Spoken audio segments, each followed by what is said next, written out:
você que está nos ouvindo. Sou Heloísa Portugal e esse é o nosso podcast Pode Falar Direito, um programa criado para você com as respostas às suas perguntas sobre direito, falado de forma simples e direta. Não tenha vergonha de perguntar, pois não teremos para responder. Esse podcast é realizado pelo curso de Direito da Universidade Federal de Mato Grosso do Sul, campus de Três Lagoas, em parceria com a Rádio JFM. Toca a vinheta, vamos ao episódio de hoje.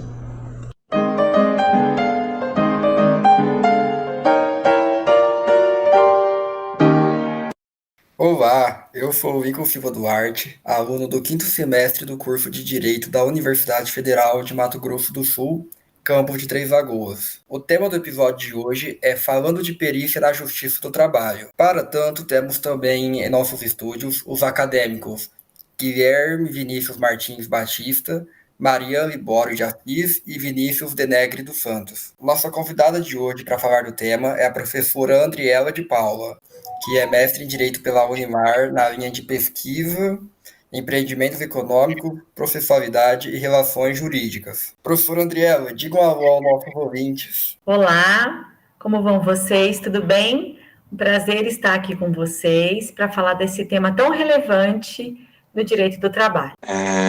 Olá, meu nome é Guilherme Vinícius Martins Batista, eu sou aluno do 5º semestre do curso de Direito da Universidade Federal do Mato Grosso do Sul, aqui do campus de Três Lagoas.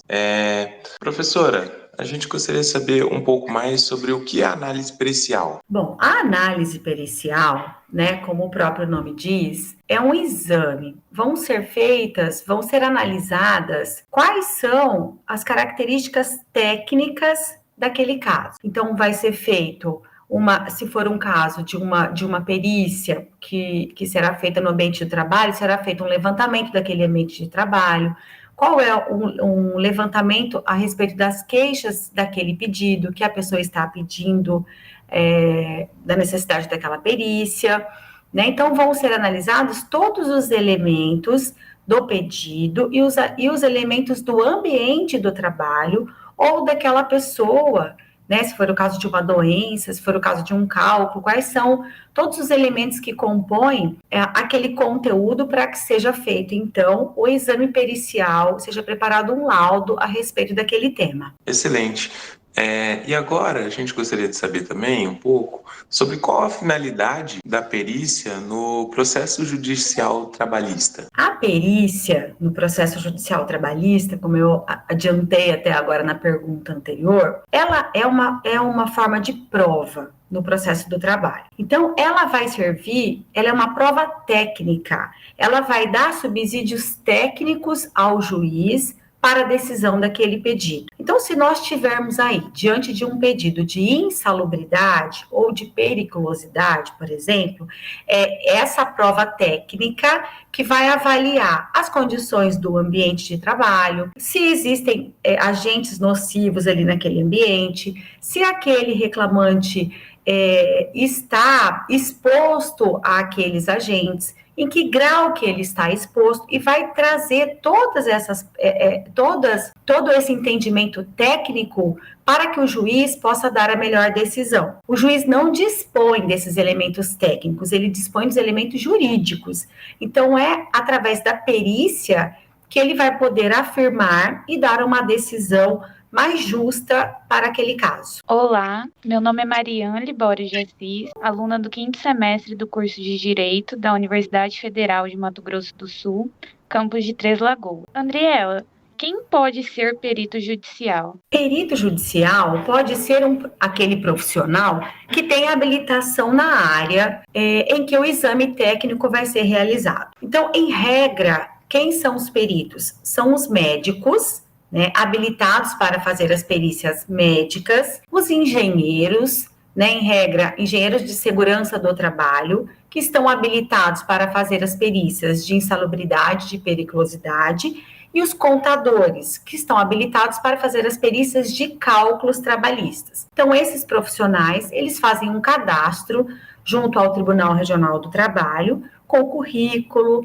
né, respondendo ali, preenchendo um cadastro, e assim que for verificado que eles têm essa habilidade, que eles têm essa competência para atuar como peritos, então eles se cadastram e passam a atuar como peritos junto à Justiça do Trabalho. Entendi. E quais são os tipos de perícias realizadas pela Justiça do Trabalho?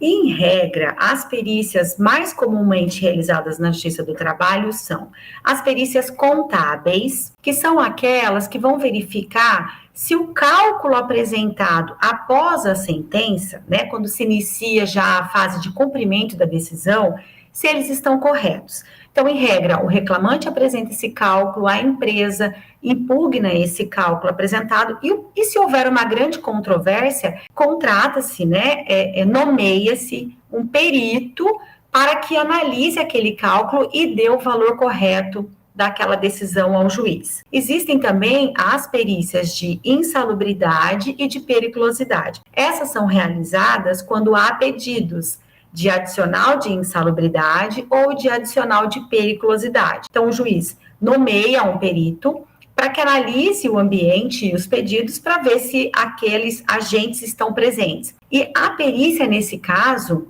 a CLT diz que ela é obrigatória. Então, só um perito pode dizer se estão presentes os agentes insalubres ou perigosos. Outra perícia muito comumente realizada é a perícia médica.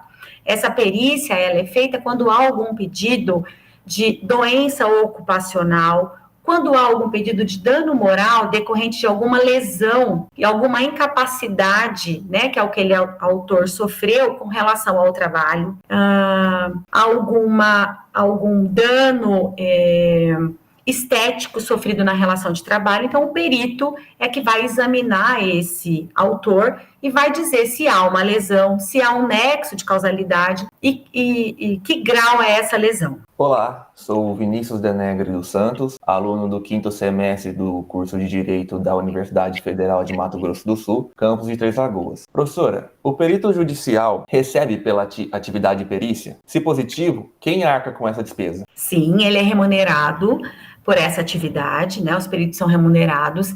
E a regra é o seguinte: arca com o valor da perícia aquele que tem o seu pedido não acolhido. Então, por exemplo, se o reclamante pleiteia adicional de insalubridade e é feita uma perícia e aquela perícia conclui que ele não estava exposto a agentes insalubres, né, no grau exigido e pelo tempo exigido, e que, por isso, não há direito ao adicional de insalubridade. Então, nesse caso, o reclamante pleiteou e o perito, após o levantamento, concluiu que não era uma atividade insalubre. Então, ele, nesse caso, não teve o pedido acolhido, ele é que arca com o valor da perícia. A mesma coisa com a reclamada. Então, se o reclamante pede... alega que tem direito ao adicional de insalubridade ou periculosidade, a perícia conclui que sim, que aquela atividade era insalubre ou perigosa, é a empresa que arca. Depois da reforma trabalhista, a CLT trouxe um dispositivo dizendo que mesmo aqueles reclamantes ou aqueles autores que tinham direito à assistência judiciária gratuita, que mesmo assim eles arcariam com esse pagamento. Contudo, as decisões mais recentes, após a declaração de inconstitucionalidade feita pelo Supremo Tribunal Federal acerca da assistência judiciária gratuita, os tribunais passaram a entender que quando o reclamante possui os benefícios da assistência judiciária gratuita, que mesmo que ele perca, né, que mesmo que esse pedido seja julgado improcedente, que ele não tem que arcar com os valores atribuídos ao perito. Nesse caso, quem arca é a União. Então, a regra, quem não tem o pedido acolhido é que paga. Certo. E qual a importância da perícia judicial frente à existência de depoimento de testemunha já realizados no processo judicial? O resultado da perícia, ou a importância da perícia, ela é fundamental, na verdade. Porque ela vem, como eu disse lá no começo, trazer a prova técnica, né? Ela vem trazer ali uma prova que não pode ser colhida através de depoimentos pessoais. Os depoimentos pessoais, eles vão trazer a realidade do trabalho, ou tentar trazer isso, né? Então, eles vão apontar as características daquele trabalho. Então, num depoimento pessoal, por exemplo, que o reclamante alega ali, que ficava exposto à poeira, que não usava equipamento de proteção individual, ele vai trazer uma testemunha para comprovar esses fatos, né? Que realmente ele trabalhava num local X e que os equipamentos de proteção eram ou não entregues, então ele vai trazer subsídios. Mas quem vai determinar, o que vai determinar se aquela atividade que ele exercia estava além dos limites que a lei estabelece, que o Ministério do Trabalho estabelece, é o perito. Então, o perito, ele vai naquele local indicado pelos reclamantes e por suas testemunhas, ele vai verificar em loco quais eram efetivamente as atividades, que tempo que esse trabalhador ficava exposto, se havia algum agente efetivo que poderia ser classificado como insalubre ou perigoso, e se aqueles equipamentos de proteção fornecidos pela empresa não eliminavam aquele agente. Então, faça um conjunto da prova. Então, o juiz ouve os subsídios e os fatos trazidos pelas testemunhas, e o perito traz o subsídio técnico. O juiz faz a junção desse conjunto e profere a decisão. E a última pergunta. Quanto tempo, em média, uma perícia leva para ser realizada e o seu laudo ser liberado? Olha, não existe um tempo determinado para que isso seja realizado, porque isso vai depender muito da pauta, né, dos juízes, de como está o andamento daquele processo. Então, em regra, pelo menos aqui no Tribunal Regional do Trabalho da 24ª Região, tem alguns tribunais que invertem essa ordem, certo?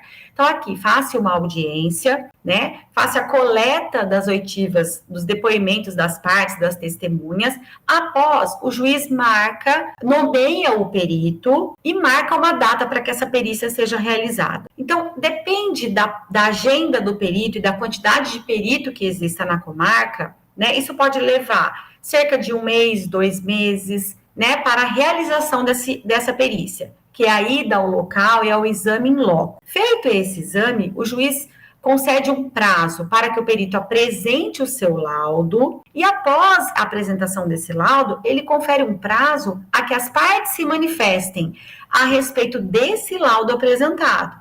Inclusive, podendo solicitar que o perito esclareça esse laudo, né, esclareça esse exame, diga por que ele concluiu daquela maneira, para só então essa prova ficar concluída. Então, a gente pode colocar aqui que, em regra, uma média de uns 4 meses, mais ou menos, para que essa prova esteja concluída, ou seja, desde a nomeação do perito até a apresentação do laudo e manifestação das partes. Uma média.